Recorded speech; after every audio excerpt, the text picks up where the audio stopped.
for coming, and that honestly, I give you a little applause because that's the first step. So absolutely. You come, that you're interested, that you want to take in information. That's great. So, and all our hopes are really for the talk here this morning is that I feel like when I've gone to seminars or informational things before, if I can take away one thing, even at the end, if I heard one thing new, a tip, a trick, or something that I didn't know before, that's worth it. Knowledge is power, and so hopefully throughout this morning, there'll be one thing at least you can take away at the end of the presentation that is just something new for you. My name is Wanda Hart. I'm managing a couple of the aspects of the wellness program at TDS.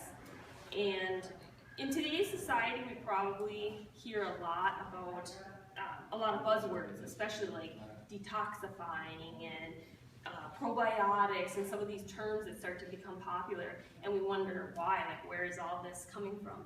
And I think a lot of it resonates from in the medical community. If you asked some specialists, most of them would agree that 80% of our health comes from our gut.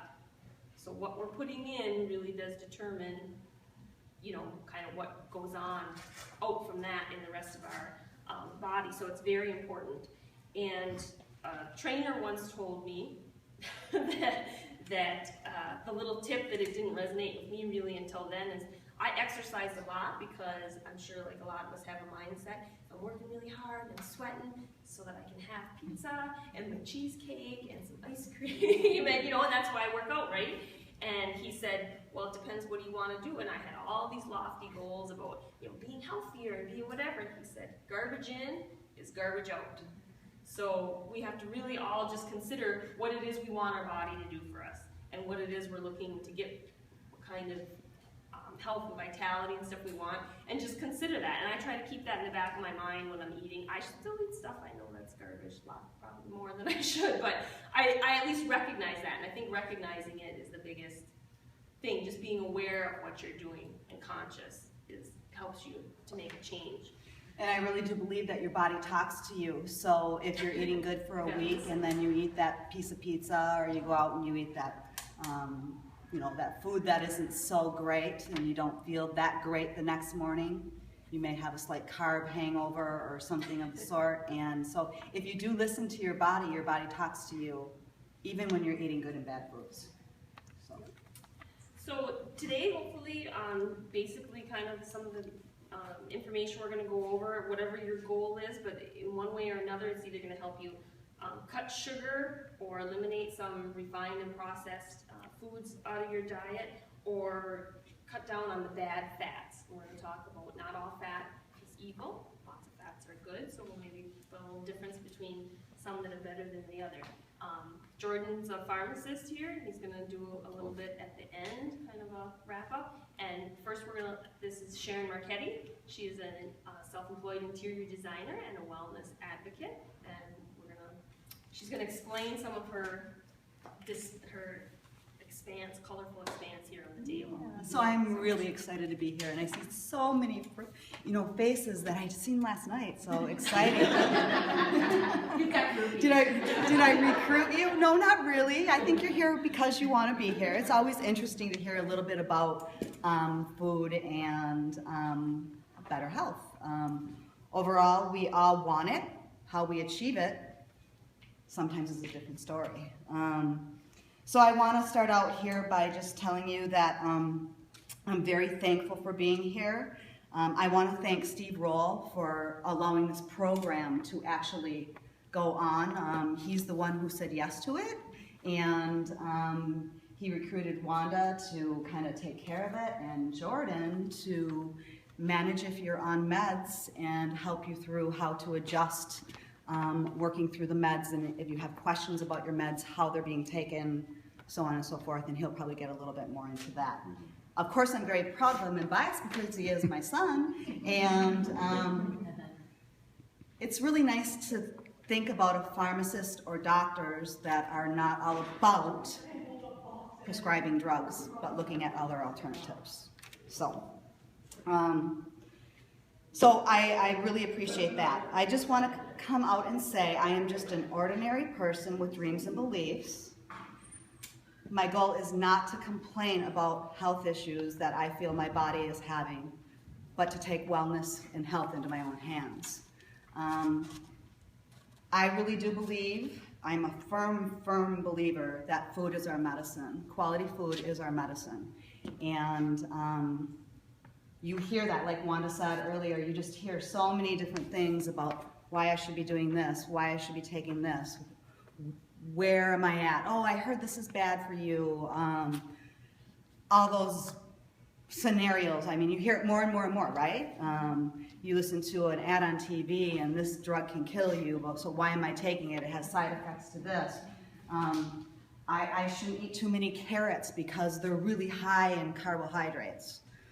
Well, I believe finding a balance in your life is very, very important.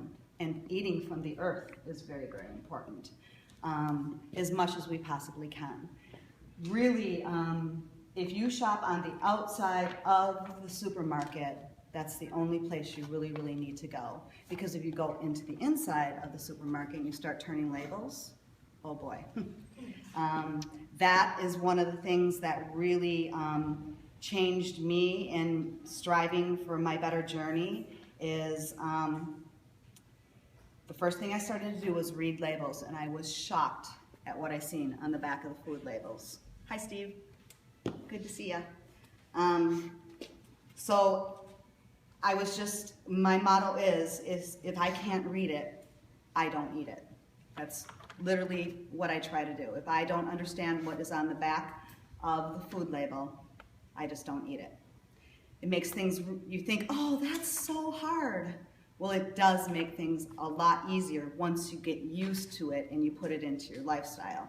You don't have to think about what you're putting into your body, really, and you adjust to the good flavors of foods, the seasonal foods, how they're growing, all those good things. So I just want to say that I am not a vegan or a vegetarian. I do not follow no one diet. There's hundreds of diets out there. I don't believe in a diet. I believe in a lifestyle change, and I do not count my calories or weigh my food. One of the things I believe in, and it's near and dear to my heart, is I look at myself as a qualitarian. So I really, really, really just take a look at the food that I'm putting in my body. I educate myself on a daily basis of turning over the labels, reading them, and eating from, really from the earth as much as I possibly can. I know that's hard on a daily basis, but it's just as easy to eat a carrot as it is a bag of chips. When you really, really think about it, we just don't look at it that way. It's yes, you got to clean it. Sometimes yes, you got to cut it up. But so it is, for me, it is a lifestyle change. Now, why we're here is to implement some of those lifestyle change and baby steps for whoever are taking those baby steps and meeting anybody at where they are and how they want to change. I think Wanda's going to do a really great job of that. And I like to interject too. I just went back and forth with Sharon a little bit when we've done this before too. She said, I don't adhere to any one type of diet. And I said, everybody should have a specific diet that they follow. And that's the Sharon diet, the Wanda diet, the Steve diet, whatever it is that works for you, because there is no one thing. Not everybody should be vegan. Not everybody should be low carb, high protein, whatever. It's finding the mix, and again, it comes to what you want out of your body. Obviously, if you're a top-rate athlete who's looking to improve and be super, super lean, their diet needs to be different than somebody who's just a working mom. They don't need to adhere. So we all have to kind of figure it out slowly, adapting one little thing at a time. Yeah, and taking those baby steps. It's really big to take those baby steps and get one thing healthy in and one bad thing out, and just kind of doing that consistency. And quality of your food is a big thing. And you will see as you start eating more quality food that you're not as hungry. You're not eating empty calories. You're getting nutrition from your food, and Jordan explains that really well later on in the program. So I do want to just say that yes, another really big thing that I really do try to do is I try to eat my meat antibiotic and hormone free. That is another hard task. Yeah. I try to eat that as much as I can, looking for it. I deal with a lot of farmers markets. Really, to be truthful with you, if you go to Econo Foods, they have antibiotic-free chicken and hormone-free chicken and organic. I have to tell you, I fought for that. Because you used to drive to Woodman's or you used to drive to the Marquette Co-op. So let's tell our people at Econo Foods and Super One what we want. Right now, I am fighting for this. I'm fighting for this organic Bragg seasoning. I've tried at Econo Foods and Super One over and over and over. Every time I empty a bottle of this, I take it to them and say, why can't you carry this? You carry the Bragg's vinegar, you carry the Bragg's amino acids. Why can't you carry this? So I just keep on trying all the time to slowly help our supermarkets in our area so we don't have to travel out to get some of this stuff in. It's actually a seasoning. Yep, and I'm going to talk about it a little bit. It's just actually a herbal spice seasoning. So that's the way I kind of operate, and I know my farmers. I really try to discuss a lot of things with my farmers, as you know. And does everybody know about the farmers market in Iron Mountain? Is everybody familiar with that? We have a great farmers market in Iron Mountain. Most of the vegetables here came from the farmers market. Not all of them. And yes, it's really hard sometimes to find organic, and I have a list up here of things that you can look at that have more pesticides than others, because we do want to try to eliminate some of that. But if you're not eating, you don't have to go for organic all the time. One of my suggestions is just to put your fruits and vegetables in your sink with a cup of vinegar and let them soak for 20 minutes, and it does wash off the residue. Has anybody been to the farmer's market and uses it as a resource? Is anybody here that hasn't been there? You guys haven't been there? Okay. So what it is area farms. They get their harvest, they bring it to the farmer's market. You can purchase from them just week to week, whatever you want to do. But you can also buy stock in their company at the beginning of the season, and that'll give them the resources they need to harvest their food throughout the year. So the summer months you'll get summer veggies and fruits, and then the fall months you'll get the fall harvest. And they'll pay you back week to week in food. And I think I did it this year, and it was $200 for my season, and I got probably $350 worth of food from them. So that you would typically buy in a supermarket. So that is called a CSA. Yeah. That is called the Community Agriculture Association. There are 3, I believe, vendors there that do the actual CSA. And if you want more information on that, I'd be happy to talk to you about that. But in between time, Saturday mornings. Saturday mornings. Saturday mornings. Yeah, Saturday mornings and Tuesday afternoons in the VA parking lot from 12 to 4. Have you went over there? Yeah. There's not as many vendors. There's not as many but event it's vendors. still good if you can't make it to the Saturday one. Right, exactly. And you'll probably get things that you don't know how to cook, but they give you a cookbook to go along with your purchase of their stock, and you'll learn. Yeah. And you don't have to vest in their company. Yeah, you don't have to. They are there just to sell, just like a beautiful table and array of this. And a lot of people will say to me, well, I didn't see their meats, Sharon. Well, that's because they're in the freezer. Yeah. You got to read their signs Yeah. and understand that at least 3 or 4 of those vendors do have meats at that market too. I am all about it. Those farmers work really, really hard for me, and you, if you want them to. And it's really important that we, support them. And I've talked to all of them in many ways, shapes, and forms of how they're working. Now I know Wilson is really, really working hard to go organic. He's becoming certified. I've talked to one of the other things that Slagle is doing is she is actually servicing the North Dickinson School with produce. And that is really big to me. So, I mean, that gets into a lot of things that we're not here to talk about. We're here to talk about the wellness program, but that's how you get started. That's how you know what you're putting into your body, and you know that you're getting a little bit less chemicals and all that good kind of stuff on your veggies. So, okay, I have just a couple things to say that I do, and I really believe it's a great way to start out. I consume 80% of my daily food consumption from fruits and vegetables in a day. I really try to keep my fruits low glycemic, so that is usually berries, green apples, and sometimes quinoa is a lot lower in sugar, depending on how ripe it is. But so on a day-to-day basis, I get a wide variety of berries and green apples into my diet, and all the fruits and vegetables. I don't know if you want to say anything about that. No? Not really. And then on the other 20%, I really try to eat quality proteins, which we're going to talk about a little bit. Healthy oils, nuts, seeds, and quality meats. So on the table, we have a few different things here that I'm just going to go over quickly that you can transition into your home, and they might be one of the two things that you want to transition and get rid of something. So I'm not a big grain eater. I do a lot of quinoa. She's our Vanna White. Passing around, because if you've never seen it or heard of it. So you cook it a lot like rice. Quinoa is great for soups, salads, side dishes, and just a really healthy main course. I do have a recipe up there for a healthy main course.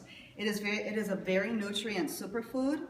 It contains 9 essential amino acids and makes a complete plant-based protein, and it's naturally gluten-free.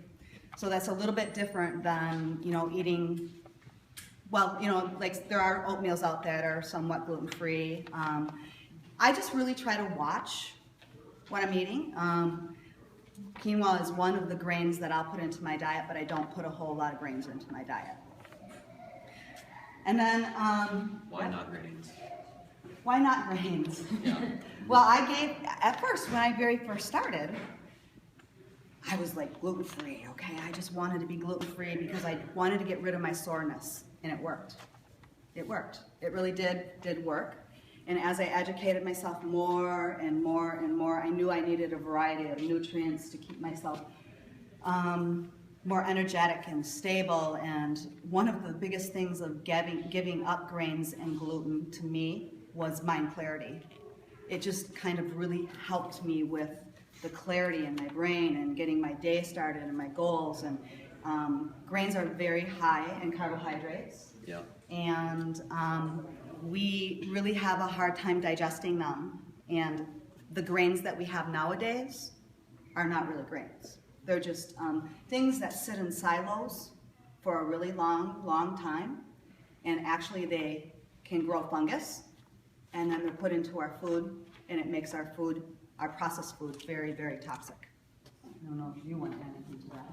Well, it adds a lot of inflammation. Inflammation for lots of people means arthritis, stomach problems, stomach aches, constipation, diarrhea, everything. It's a big proponent in that. Is it because they've changed the grain? They have. Like thousands of years ago, it was good for us, but it isn't good for us? You're very right. They have You're very genetically right, Judy. modified Yes. the grains now, and in fact, do you remember the name of the company that has Cornerstone on the market for seeds? Monsanto. Mansa, yeah. Yeah. Now they've genetically modified them so that you have to buy your grain yearly, your seeds yearly from them. They will only grow one season. They're no longer perennial. So that's to the point where they have a Cornerstone on the market that you have to buy every year seed from them to plant your crops. And they make it a super crop, which will grow bigger, stronger, faster than ever before. When did that change? How long ago did that change? That's been a process that's been going on for years and years, probably. Early 80s was Yeah. really the 30 big years. factor. The early 80s was the big factor. And that's sometimes why we're Yeah. seeing, Same. sometimes why this generation right here is seeing troubles with our children. Why are our kids so sick? why is there tummy aches all the time, so on and so forth. But what do we usually eat? Usually eat a lot of things that have yeast and sugar in them. And what makes bread rise? The same things that makes us rise, really, when you think about it. So the more breads and sugars and wheats and grains that you're eating, it does make you rise, which Yeah. causes inflammation. I have a really great test that I do in one of our in a class that you take a bottle of yeast, I mean a bottle of just a regular like 32-ounce bottle. You put some warm water in it. You actually place like half a cup of sugar. It's a great science project. A little bit of yeast, and you put a balloon over the top of it. Within anywhere from 12 to a half an hour, that balloon can blow up, and that's what we're doing to our own bodies. Is there a way to determine if there's inflammation in your body? I mean, or is it, I'm sorry? is there a way to determine if you have inflammation or how much is in your body? You would feel it. Yeah. Achiness. Yeah. Or general malaise. Feeling unwell. Yeah, and a lot of people, you know, grains don't only affect them in achiness, but they affect them in mind clarity, they affect them in allergies, they affect them in a lot of different ways. A lot of different ways. Another thing with the grains and the breads and everything is they're all carbohydrates. And when carbohydrates are introduced to your body has to process them. And what it does to process them is it turns it into sugar, and then it goes, your liver actually processes them, and it puts extra strain on your body to create them or turn them into sugar that your body can use for fuel that has a low nutritional value. And then your body will actually say, well, I have too much of this going on. There's too much sugar in my system. I'm already energized to the point where I don't need to have any more energy. So it turns that into fat, and then you store it until you need it again. But instead of needing it again and not going on to your next meal, you eat your next meal, and the cycle continues. Okay, we'll move on to our next, because we Yep, want more. and I think you did say, and you'll say later on Yeah. too, but all of these products, except for like this one you're fighting for, Right. are available from either of our two local Right, they are. grocers. So this is not, Right. I mean, we can shop local, Yep. farmers market, local stores, and Super find One, good Econo quality. Foods. It does get tiring having to go back and forth, because some products are in one store and some products are in another. And I'm a firm believer that Super One carries a little bit better veggie counter than actually Econo Food does. But Econo Foods has a really great healthier aisle and getting some of your oils and your mustards and all those kinds of things. So, so you do have to go back and forth. But it is here, guys. It is here. And if there's something else that you want to bring into our area, just take it to them and work hard on saying, hey, I would really like this here. We want to change our area a little bit, because you can go to Green Bay and you can go to Marquette and just get a world of great health foods, but it's not here, and it doesn't help us because it's hard to travel that and eat healthy at the same time. So that's why I do use my farmer markets a lot.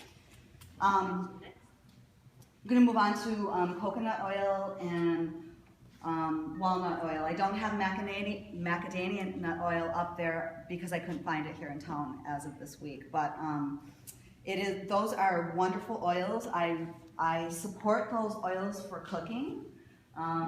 They do withstand a little bit higher heat. They are pure oil.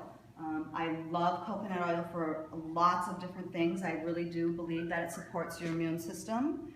I use it for skin, for a lot of different ways on my skin. And as you start cooking with, in doing a little bit healthier recipes, coconut oil is top notch for many, many, many things. So just this past week, through my CSA, I'm getting tons of herbs. So I warm that a little bit, and I dump it into ice cube trays, and then I cut up my herbs, and I put that into my ice cube trays. I throw it in the freezer, and that is my pop-out for like heating up meat or eggs or whatever. So you got your herbs and your coconut oil all in one. One thing about that too, why would you use these rather than using, say, cooking oil or butter to cook with? because of the chain fatty acids that are in there. There's good fats and there's bad fats. Butter and cooking oil have the 6 chain fatty acids, which are the bad fats. These are the omega-3s, 3-chain fatty acids that give you health benefits. That's one of the better reasons to use these products. We have lots of fun in our house. Olive oil that you have up there, is that a good or bad oil? Which one? Good to eat No, raw, olive oil, raw. not to cook with. Okay. And she'll expand on that a little bit. She's going to get into that. So yes, we're gonna just talk a little bit about salad dressings, but in all my salad dressings, that's the way I get most of my olive oil. I do drizzle over my quinoa. I do, I drizzle here and there over the top of my salads and so on and so forth. I make actual salad dressings, but I do not cook with olive oil. When it gets to a certain state, it becomes not good anymore. You don't get the amino acids. It cooks them right out. It's just not a high, and I know a lot of people, I used to cook with olive oil. You transitioned to olive oil, you set it on the side of your counter and you thought, oh, I'm not using Crisco or I'm not using canola or whatever, but when you cook that oil, with that oil, you lose a lot of nutrients out of it. So I only eat it raw. Well, I heard it actually creates free radicals that are actually harmful with like butter. I'm sorry, I wear hearing aids, so I have a hard I've time. heard that when you keep like butter and olive oil and other, it creates free radicals. It will. It does. Cooking with higher heat will change the chain fatty acids into other products. Is there a difference between the oil, coconut oil, and the olive? This is the walnut oil. So My this is favorite walnut oil. cooking oil for a little bit higher heat, like I'm talking over 350 and up, is macadamia nut oil. It is the one that sustains the most. You can't find it around. It is in Kind Foods. It's They were just a hit and miss. Oh, okay. It's a hit and miss. And see, that's what we gotta do. If we want it, we gotta keep on saying. Her question is it So different? the oil. The oil, coconut oil, and then you can buy the tubs of